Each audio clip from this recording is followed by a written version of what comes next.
is Jacob Cherian. I'm the editor of Environment and Wildlife with the Kodai Chronicle. We are with Nik Sekhran with the WWF, Kodaikanal boy, Prakashpuram, alumni of the Kodaikanal International School. Thanks, Jacob. My name is Nik Sekhran. I am currently working with the World Wildlife Fund, where I'm the Chief Conservation Officer at WWF-USA, which is the largest part of the WWF network. I went to Kodai School and have a home in Kodai, in Prakashpuram. And yes, I've been shaped in many ways by my Kodai experience, but I have had a very international career and worked in many countries, from Papua New Guinea to South Africa to Belgium to Britain to the States, and worked in over 50, traveled to over 120, and a career in conservation, mostly at the United Nations Development Program, where I was the head of biodiversity for many years, lived and worked in Southern Africa for a long time. And then I was the chief of sustainable development, coinciding with the launch of the Sustainable Development Goals. And then I was hired by WWF. Lived in Papua New Guinea for nearly 7 years. I followed in Zai Whittaker's and Ron Whittaker's footsteps. And there I worked on conservation too, although starting in the Ministry of Finance. I'm an economist by profession. Great, thank you so much. Thanks for being here from all of us at the Kodai Chronicle. We're happy to be interviewing an old Kodai boy, which leads to our first question, which is, you grew up in Kodaikanal. You were at the Kodaikanal International School. You live in Prakashpuram. We are technically neighbors in the same vicinity. But can you point at specific habits, rituals, practices, memories of you in the wild around Kodaikanal that played a part in shaping you and the work that you do? What is that story that you tell people, about your life in Kodaikanal? Yeah, what is that story? Interesting. Well, I first visited Kodai probably when I was around 3, but my first memories of Kodai are probably around when I was 4. And we used to have a rental home at Roseneath, which sadly is no more. Beautiful old property. And we had a very, very close friend in Kodai called Pat Roberts. She was a retired Australian missionary who lived at Roseneath, and she became very close. She came up, my Indian grandmother, I'm half Indian, half English. My Indian grandmother had died before I was born, so Pat was virtually my grandmother, and she was there all the time through school. I joined Kodai School at the age of 10, and I was shaped immensely by Kodai. I have to say we continued to maintain a link to Kodai because my mother moved to Kodai probably when I was around 24. My father wrapped up business in Madras and moved to Kodai. Both of them died in Kodai, and we have lived in Kodai for a very long time. And what were my most enduring memories? Well, the community. It's always been an eclectic and very interesting community. It's changed over the years, but it's still eclectic in character. Both Pat and my mother played a key role in the KMU and the library. And every Wednesday and every Saturday, we used to decamp to the library and sit around talking to people and reading books. And the library had, at the time, a great number of natural history books, and which I delighted in reading, and books like Green Kodaikanal by Nora Mitchell and others documenting the past of Kodai, and some of them rare books which my mother later got reproduced, and they're in the library now. Growing up in Roseneath, it's right next to the Shola, and incredible bird life. And I guess I got my first pair of binoculars when I was 5. And so clearly my parents thought at the time I had an interest. And I certainly did. I became a member of the Bombay Natural History Society when I was 7 because I pointed out to Salim Ali that his Book of Indian Hillbirds was wrong because it suggested that hoopoes don't nest above 5,000 feet. and we had one in the garden at 7,300 and odd or whatever it was, and his book was completely wrong and he nedded to immediately fix it. And his little precocious child approaching him at Bombay airport. And so, so that was an interesting experience. What a great man he was. So I think, you know, if you think about what memories are, the sound of the cicadas in the shola, you know, the bird sounds and more. It's sort of in your blood, and you realize when you go back to Kodai and you hear that again, it sort of brings these primordial memories, which are just amazing. Lovely. And so I think there is something, a certain degree of, in my love for nature, a certain degree of nature inherited, something I already had, and nurture. And I think had I not lived in Kodai and I'd been brought up somewhere else entirely, I wonder whether I would have pursued this career path. And Kodai has changed so much since I was a little boy.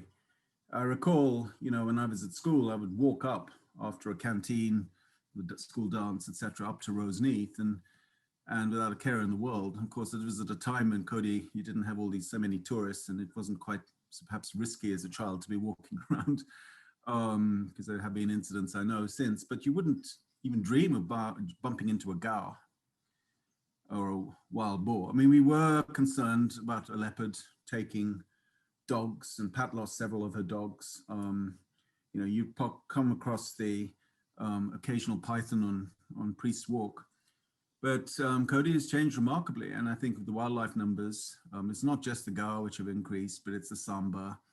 And at Prakashapuram, you know, at night, you hear the samba calling, you know, there's a predator on the loose. And I've seen leopards scat up there, you know, in the hills around, and wild dog scat as well, and coming up from the grasslands below. And of course, gaur, if you want to go to our gate in our home every day, 5 p.m. there, they march past. And plus wild boar and a lot of Malabar squirrel, and something very rare and exciting, which you see, and I don't know, Jacob, if you've seen it in the sholas in Prakashapuram, but something I saw as a boy weaving our way up the Ghats at the Tiger Shola, which is a Nilgiri martin. I have not. I've heard of it around several times. Yeah. Never seen it. Yeah. So if you walk past our house and you come to the shola, right? You know, I think you know where we live, right? Is it Forest View? Is Forest View? That's right. That's right. Right. Yeah. Of course, I remember. So if you walk past it, you go straight. There's a little shola there, tiny little shola, with discontinuous and then connects to a bigger shola, and it's all covered in eucalyptus. But there we've seen some really interesting things, and some really in that tiny patch. But I've seen one there, and early in the morning, and then if you continue the walk all the way down. And then you connect to that larger shola. I mean, if not bumping into a gaur, I've seen them there too. And yeah, so rather wonderful that they still exist. Yeah, lovely. It's really at the edge of the wild there. I call it the edge of civilization. I love living there. Yeah. Canal, when you come back to Kodaikanal, you've probably come back at multiple points in your career. And with every year, you're probably looking at Kodaikanal through a new lens. You know, what are your observations of Kodaikanal, like at this point of your career? Like, what areas of conservation do you think Kodaikanal needs to focus on at this point? Very interesting. I mean, there's been a chaotic development. I mean, the township has grown in leaps and bounds, and poorly planned development. The carrying capacity of the township is not really being considered or factored into the calculus of that development. And so you have perennial water shortages and so on, which seems amazing considering that Kodai is a water tower in the Polynese for the plains below. I think when I first, as a young boy, was in Kodai, you could go out to Berejam, and, you know, at the lookout before you start the winding road down past the shola on the left, down to Berejam. All you could see at the time was grasslands, potato farms, and the shola. And there was mostly grassland, but all the area around Berejam were all potato farms. And I think people forget that, you know, and now look at it. It's all been planted. All those grasslands are virtually gone. I know that'll be the subject of you know, discussion in the Kodai Chronicle. And Bob and Tanya did all that amazing work, but I mean, it's kind of difficult to address. So a complete change in the ecology. But then with that planting, you changed the entire microclimate too. Kodai became much more humid. And so you see leeches in places you would never see them, okay? You'd never see a leech when you walk into Neptune's pool or whatever. Now you're guaranteed to get leeches. And of course, there's been an increase in the wildlife numbers. Why? What could affect the increase of leeches? Two things. One is with all the tree cover, it's much more the humid microclimate. Leeches don't survive in, you know, in hot sun. They desiccate very quickly. And so that's the key issue, but you've also got a much big increase in wildlife. I'll come to that in a second. And I'd say that it's been interesting to see these changes and witness them in your own lifetime. I mean, I've seen changes elsewhere in the world. And I first went to Sumatra, it was 50% forest cover. It's now lost more than half of that. And it's all these amazing lowland forests with orangutans and so on, all gone for good, and tigers. But you've seen this change. But in Kodai, it's been a different kind of change, and not all bad. But so you've seen this change in the ecosystem. You've lost the grasslands, but the sholas have been protected. And it probably, and Zai Whitaker said this, it's not from me, but I mean, had they not planted the, you know, the wattles and so on, the sholas probably would have been cut, and tremendous biodiversity. For firewood, there was no other fuel source. Everyone used firewood. I think that is interesting. And now you're seeing in areas which were once shola or close to shola with the right conditions, the shola is recovering and out competing the planted trees. And whether it's pine or it's the wattle, and you're seeing that happening in multiple places. And I'd say 200 years from now, it's going to be a completely different system. You've actually gone past a tipping point. I've seen this happen in the Valdivian forest too, where, you know, you'd had deforestation. This is in southern Chile. So, and then you see, you know, where they've had plantations, the Valdivian forest coming back, and it's very difficult for the trees to grow, and when it's just denuded land. But when you have an understory, it starts to return. But on the wildlife side, I think everyone in Kodai, you know, has this rather. I have a thesis. You know, with the Gar population, I think it was 1972, 73, there was a huge outbreak of rinderpest, and it completely wiped out Gar in large parts of the former range. I think a combination of inoculation of cattle and wildlife protection. I mean, there are certain Kodai residents, still residents, who used to hunt illegally. You probably have heard of some of these stories. I'm not going to name any names, you know, so that has certainly declined. And there has been conservation. And so with it, that has come a return of wildlife. It's not the Gar, they're the most only, because they're the ones you see most commonly. But, you know, the samba, barking deer, elephant. I mean, unheard of to see elephant up in Berejam, but you go hiking around there now and towards Marian Shola, occasional bull elephants coming up. I saw a tiger pug mark in an elephant pat. In a Gar pat. That was a remarkable sighting, and the return of tiger to the landscape. So I'd say it's changed, but everyone focuses on the negative side of it, right? I mean, yes, there's the human-wildlife conflict, and I think you're going to be speaking to one of my staff about that issue at some stage.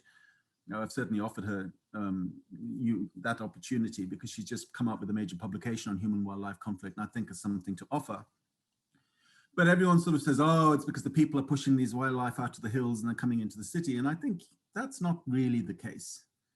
Well, I contest that argument. And maybe it's true to some degree for Gar, but I doubt it. I think that there has just been a return to well, a return of wildlife to the range, what used to be there. And by the way, if you go back and look at the history of Kodai, there was always wildlife there until it was all shot out. 20s, 30s, 40s, there was a lot of hunting going on. All right. And the famous story of a tiger outside the KMU, one of the KMU members walking past it and doffed his hat to it. But I think that was at the turn of the last century, when India had purportedly 40,000 tigers. Okay. Great. All right. So zooming out of Kodaikanal, like just zooming out to like India and South Asia, probably too vast a geography to comment on. Uh, what projects and policy do you believe that India or South Asia needs to focus on to prevent biodiversity loss at this point? Yeah. What do you think is the most important thing to focus on? You could First talk of all, through. I know it may be hard to see if you're living in India because, you know, there's a million battles to fight on all fronts at all times. But, you know, if you look at the world writ large and look at Asia, the situation in South Asia, and particularly parts of South Asia, because India has also got big differences between what happens in the Northeast versus what happens in the South and what happens in the center and in the Maoist areas, etc., has completely outperformed the rest of Asia. And I'd say it's not just India. India, Nepal, Bhutan, and Sri Lanka have outperformed the rest of Asia in terms of conservation. And the proof of the pudding is tiger populations. The tiger populations have gone up in India, Nepal, and Bhutan, and are projected to double. They're also going up in Russia. And the tiger in the meantime has gone extinct in Cambodia. The last tiger, I think, was seen heading towards the Vietnamese border and its oblivion 14 years ago. There's a plan to reintroduce tigers to Cambodia, but once something like that's gone, it's very hard to bring back. I mean, you know, and the problem is the prey density doesn't exist there anymore because of hunting. Laos is also a bad news story. God knows what's going on in Myanmar now. Thailand, I think, is also doing relatively better, but I think everywhere else, the Malayan tiger in Malaysia, the Sumatran tiger in real difficulty. And so I'd say, you know, if you use the tiger as a totem of success, well, you know, India's doing a lot better than other countries, or South Asia is as well. And that's notwithstanding the fact that you have such a huge population density. And I think it shows with the right leadership, the right social mores, with the right citizen action, you can make a difference.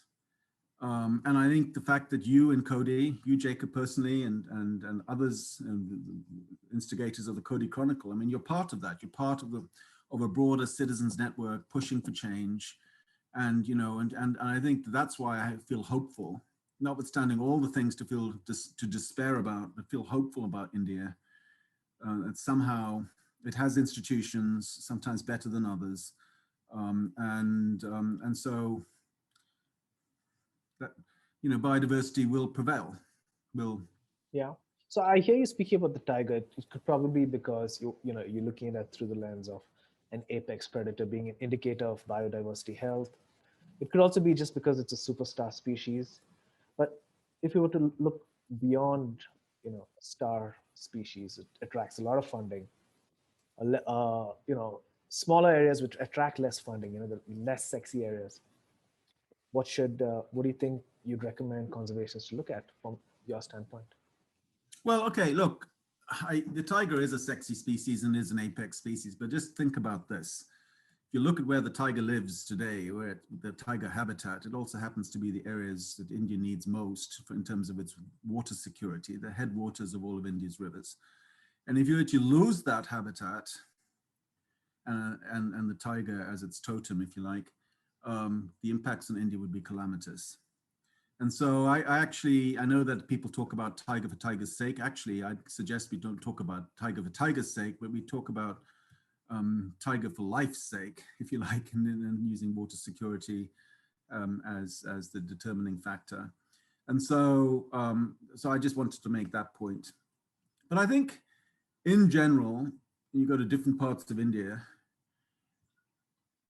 regardless of whether they're tigers or not, you have a lot of different conservation groups and you know, working on all sorts of stuff, you know, whether it's small cats. I mean, if you go out to the Northeast, there's a great group interested people, fishing cats and so on. Turning to Kodai, I think there's a lack of understanding of the biodiversity of the hills, and I'm not just on the flora, and I think the huge floristic diversity in those grasslands has been hit badly, at least in the upper Pyrenees. But I think the fact that we have Europeltid snakes, you know, and shield-tailed snakes, and Ron Whitaker, and I guess Nick Hill and others will be writing about that. But I think that's completely unusual and unknown, and yet they are endemic, right, to the different mountain ranges, and so amazing, similar with some of the invertebrates that you have, and some of the birds. And I'm hoping now at the Swedish House, what the school has put up, I haven't had a chance to see it yet, but hopefully is going to educate people far and wide about the biodiversity of the hills. Yeah, so you've been in the conservation space for 30 years now. You've probably seen different areas of conservation, sustainability, sort of gain visibility, lose visibility. You know, at one point, ozone was a big discussion point. At another point, you know, it was tiger. You know, things sort of gain, and then people start talking about apex predators, large. You know, things sort of gain visibility and lose visibility. Now it's restoration. There's a lot of talk about restoration. There's also a talk about overplanting forests. You know, there's that moderation that, you know, the conservation community sort of drawing the line of, you know, what's the balance of biomes. What do you see is going to gain visibility over the next 10 years? Do you have a perspective on that? Well, look, the world is changing, and our impact on the planet is manifest in multiple ways, and we are clearly and well documented by science living beyond planetary boundaries. And so the big issues are going to remain climate change, and are we going to be able to decarbonize energy and transport and shift to a whole new economy, okay? And this is a whole new industrial revolution needed if we are to be successful. And I think it's going to be hard to do that by getting people not to do things, right? You know, when you say if it's going to cause a lot of pain in the process, well, it's just not going to happen. And so you got to find the new technologies, and you need the very quick technology absorption, and you need to jump, leapfrog stages of what was the previous development paradigm to get to where we need to go. But that's one issue. And climate change will have calamitous impacts on people, it already is, and on nature as well. But nature is being lost independent of climate change. And one of my fears is that as we preoccupy ourselves with climate change, as important and as critical an issue as it is, unless we also take care of nature, we will lose biodiversity. And we are seeing huge declines in populations of major mammalian and avifauna, taxa, invertebrates across the world. And we've been documenting this at WWF, and we periodically publish the Living Planet Index, and you can look it up, and you can raise it. And I think the issue is we've got to address that too. And so I've been working over the past few years on trying to raise nature up the policy totem pole for action. And one of the key areas of it will work is around this something called 30 by 30, to by year 2030 to conserve 30% of the world's land and sea surface. We're currently at 17% roughly for terrestrial, and 8, I think it is, for marine. I'll get back to you on that figure, the exact latest data. And so to get to 30 is quite a big challenge. But if you start to include lands which are under natural habitat, but other kinds of land use, and you find a way to accommodate that land use with nature, we might easily get there. Because if you just count land around the world which are under indigenous peoples' stewardship and ownership, you'd get to 33% of terrestrial land. There are large chunks of land which are under military control or security privilege. You go, it's the borders of countries. Vietnam, along its entire border with Laos and Cambodia, has got a strip of forest on that border, very important for biodiversity. And I think that's true of India too. It's also interesting, if you look at India and where forests, the location of forests, they tend to be on the borders of states. Kodi happens to be in that interstate area, actually. Were Kodi located somewhere else, I think it might look very different. Well, it would do ecologically for starters. So, so I think those two issues in terms of dealing with climate and then dealing with biodiversity are critical. But then, of course, for developing countries, it's the issues of water, sanitation, potability, all of that, and which are obviously paramount in terms of people, waste management, everything else that attached to it. And so, beyond the climate and biodiversity issues in developing countries, there were these other absolute critical immediate needs that need to be addressed. And one of the biggest issues, and I think this is true of Kodi and it's true of Prakashapuram, is dangerous use of pesticides and herbicides. I mean, Jacob and I first lived in Kodi, you would see very little pesticide use. Now you see the droning of those, is really irritating all the time. Yeah. We've got a well in our property. We've not tested it for pesticides, but actually I warrant it's probably unsafe to drink. And yet, everyone in Kodi is drinking water, I think, contaminated. And it's a beautiful hill station and all of that, but it is actually risky. And you're seeing that contamination in bottled water in India. I mean, it's pervasive. It's through the entire food chain, and the amount of toxins and, of course, the impacts on human health attached to that are huge. So there needs to be a transformation in terms of the agricultural practices towards more regenerative types of agriculture. But also, let's face it, Kodi has become much wealthier. I mean, the farmers in places like Pumbari and Prakashapuram are much wealthier than they were when I was a boy. Poverty was rife. And so, the Industrial Revolution has allowed India to feed itself, and it's allowed people to become more prosperous, but it has also had a cost. Sorry, not the Industrial, I meant the Green Revolution. And so I think that these are important things to factor in. It's all connected, because the pesticides and use of herbicides and so on, and persistent organic pollutants and the like are obviously a bioaccumulative in the food chain. They store themselves in fats in the body, and they affect other animals. So they affect biodiversity. Yeah. All right. But can you bring it down to like a primary area that you believe local governments, state governments should look at? Well, look. For me, you need to secure nature, right?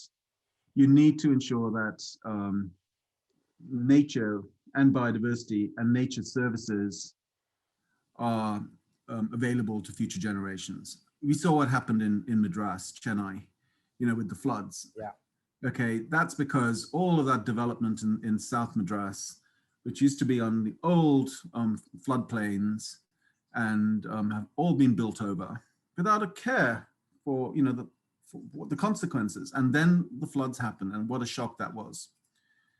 And I think that's what I mean, nature services, because whether it's flood reticulation or it's landslip management, or it's waste management, or it's air purification and so on, we need nature for all of those things, as well as for carbon storage, for the perpetuation of important, pollination species, whether they be birds, bats, or insects. And so I think we take these services for granted, but we do so at our peril. And I think that that's something which is very intrinsically local, because nature exists in place, and if you don't locally look after it, you will lose it. And then you see a cascading effect, which is what we're seeing around the planet. Yeah. So, for example, what you just said, like, for instance, a real estate development that had an impact on the flooding in Chennai. In your career, you've probably encountered multiple stakeholders who have deep vested interests in areas that are against planetary health. It's a tough space, because these are the engines of economy, and the engines that if in some ways pay even our salaries, even the work that we do, right? The the flow of money at some point is paying for our existence. How does the conservationists of today engage with these kind of stakeholders effectively? Like, what do you think? Do you have a thumb rule to this? Is there something you tell your teams? Is there something you tell growing conservationists? How do you engage stakeholders that have deep vested interests that are fundamentally against the work that we have chosen to do? That's a very, very important point. I mean, first of all, let me just take this back to the Sustainable Development Goals, which when I was at the UN were launched, and I played a key role in my last years at UNDP in helping countries to plan. And it basically is solving a simultaneous equation. How do we ensure a prosperous economy and jobs for the future? How do we ensure the world has more equity socially between different groups, and addressing inequality? And the third is, how do we decouple economic development and the quest for social equality from environmental destruction? And everyone, and there are lots of trade-offs between them at all levels. And that's really manifest in a country like India with its big burgeoning population and the need for development and so on. And how do you manage all of this? And it's true too that politicians have interests, they have a political cycle to consider. And then you have people with the vested interests who privately gain, even though they're destroying a public good. And navigating your way through all of that isn't easy. But at the heart of it, you need pillars of all the different pillars that make up a functioning society. You need a concerned citizenry and a civil society that's ready to speak up and take action. People like Minu Avari and so on and so forth. You know, he's not a environmentalist, or, you know, he's going to make a career of it, but he writes and he speaks up and so on, as do you. And so I think that's fundamental, because without it, that's the basic building block gone. You need a judiciary. All right. And you need to have a functioning judiciary. And I think in India, the judiciary is playing a key role, and the Supreme Court and everything else, and in ensuring that the laws are upheld.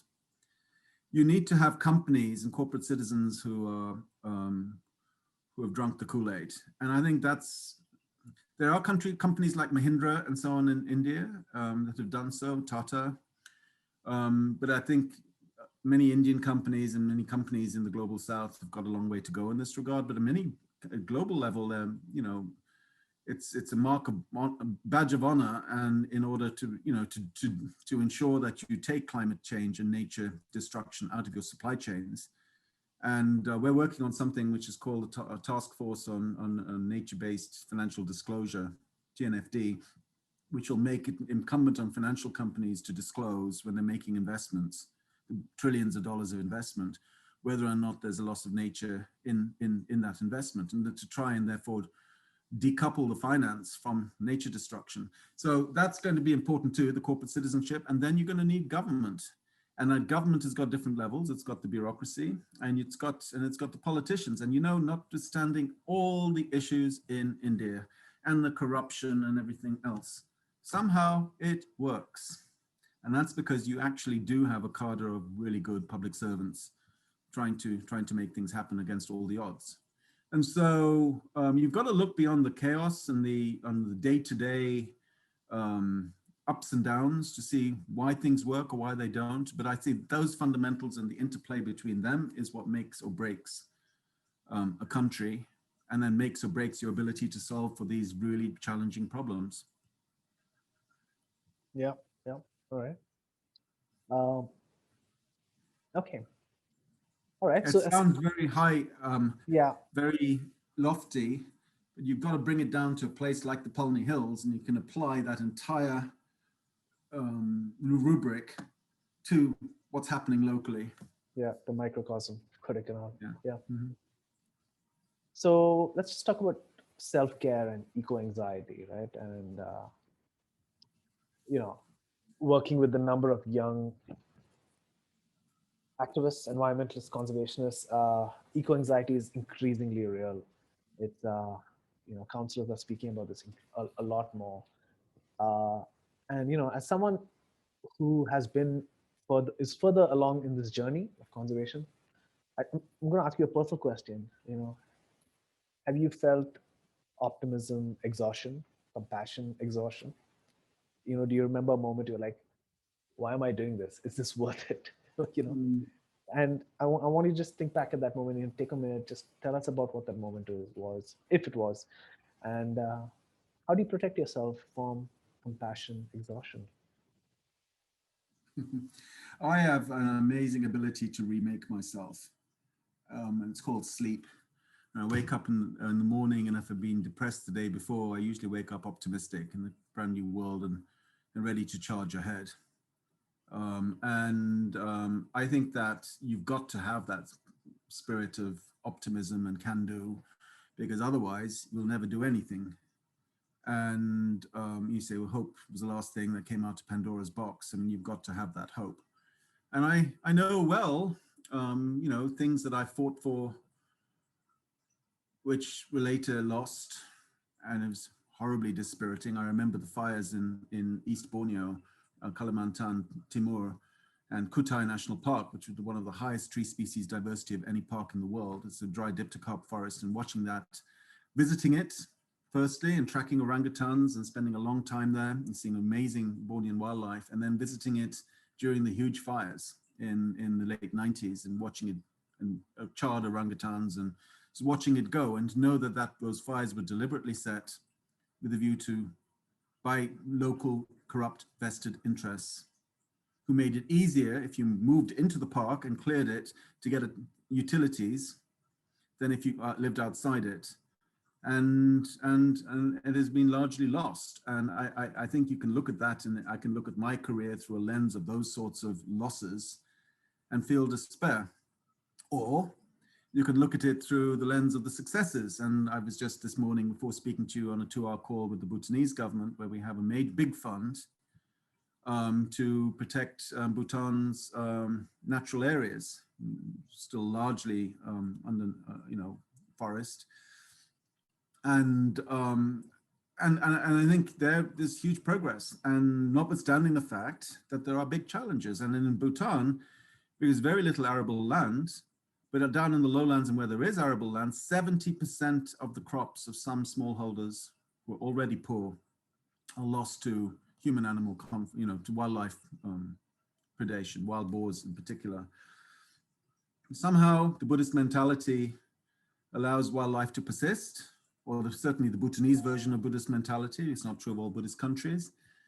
But will that be the case 20, 30, 40 years down the line?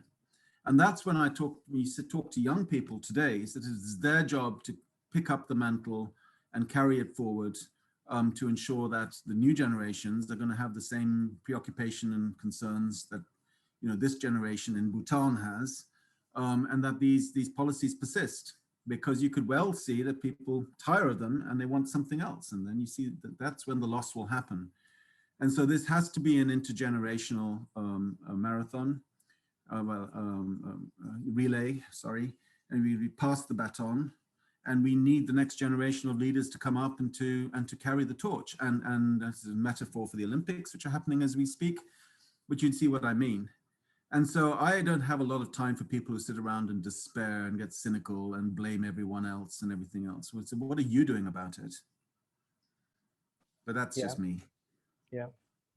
But there are a lot of well-intentioned people who just probably don't have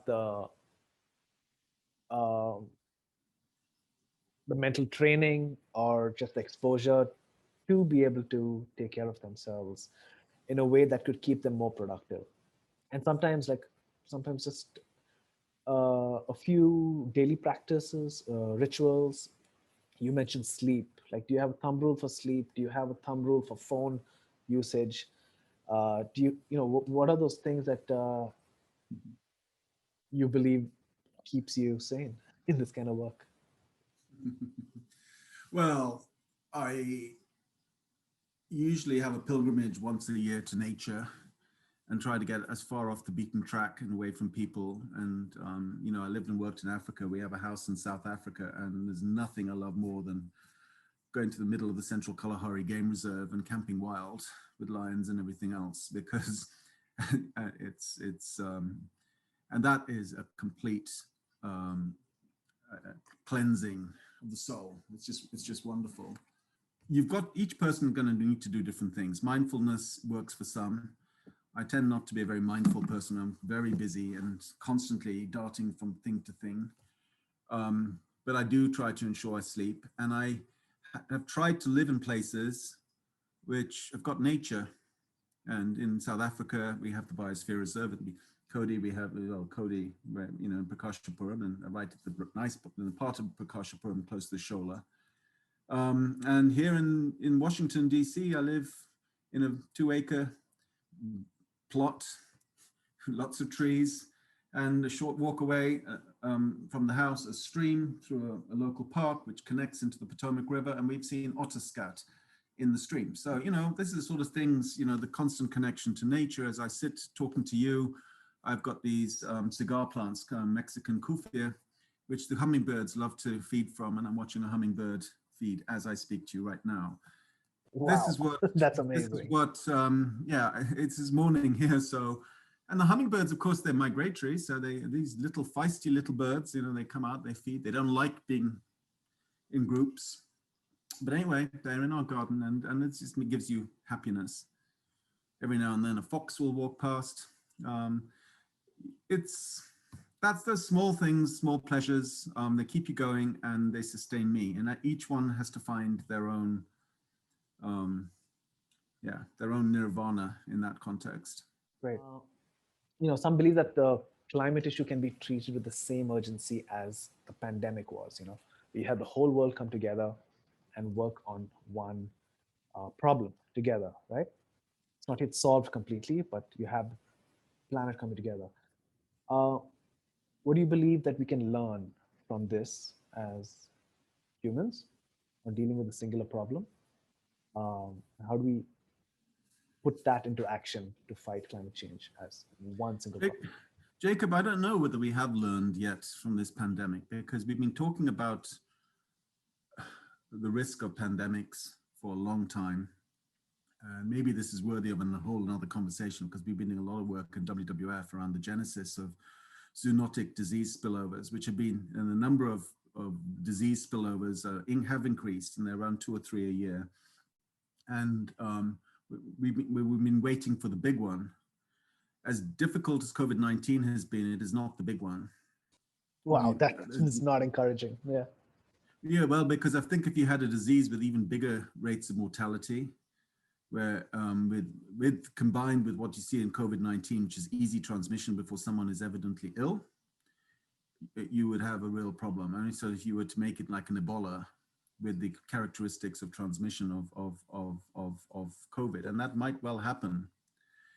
And the determinants of the zoonosis spillover is because of the huge footprint we're having on our planet. Because it seems that the major risk factors are consumption of wild animals, combined with deforestation and habitat loss, okay? And combined with our farming practices and livestock husbandry practices and the coexistence of those practices with wildlife, So you feed pigs under a mango tree where fruit bats from a denuded forest are feeding, and you get a Nipah, as in Malaysia. And so we need to, this whole re-engineering of the planet for climate and for nature is going to be critical for our health and because we are ultimately part of the tapestry of life on Earth. So yes, we can inoculate ourselves through vaccines from this, but nature is continuing to evolve, and we will be hit by these sorts of issues unless we find a way to live with nature in accommodation with our planet. And so I think that the pandemic has shown the imperative of moving quickly to make these transitions. And I think that we still need new technologies and so on, which I think the human spirit with humans are ingenious, and I think we will see that transformation, but it needs perseverance. All right. So the past few years, there'll be a lot of young people coming forward to take climate action. They're organizing themselves. Mm-hmm. A lot of young people are joining conservation. It's like one of the most popular careers that you're choosing. Do you look at young conservationists nowadays and think, and I'm thinking from the perspective of your alumni, your school. We expect a lot of schools and young people to watch this interview. So is there something sometimes you look at these young movements and you're like, I wish they focused on this instead of this. Is there something there that you have? Do you wish there was something that the youth were focusing on at the moment? I don't want to be directive. You need to think globally and act locally. I know that saying is a little tired, but it's true. And I think people need to be conscious of their local environment, and they need to be active citizens to address the environmental and social ills in their community. You cannot stand by and live in an elite bubble and allow things just to happen, because those very things will affect you one day, quite beyond about the moral and social imperatives. So I think you need to be connected locally to the issues you have. And I think for all across India, and India is fortunate, you have active groups who are dealing with these issues. And there's no reason why someone can't be engaged or can't learn. I think when people say, oh, I don't know, and I feel disempowered, well, that's a silly answer, silly point, because you can find ways of getting information, and you can join groups that take action. And I whether it's the Kodai Chronicle, or it's these many other groups that exist around, successfully and sometimes less successfully, to deal with these issues. And that's what I've encouraged people to do: connect to your local groups, be active. My name is Jacob Cherian. I'm the editor of Environment and Wildlife with the Kodai Chronicle. We are with Nik Sekhran with the WWF, Kodaikanal boy, Prakash Puram, alumni of the Kodaikanal International School. Thank you for being here. Any last words, Nik? Would you like to say something to our audience? Thank you, Jacob, very much for this, and I really appreciate it.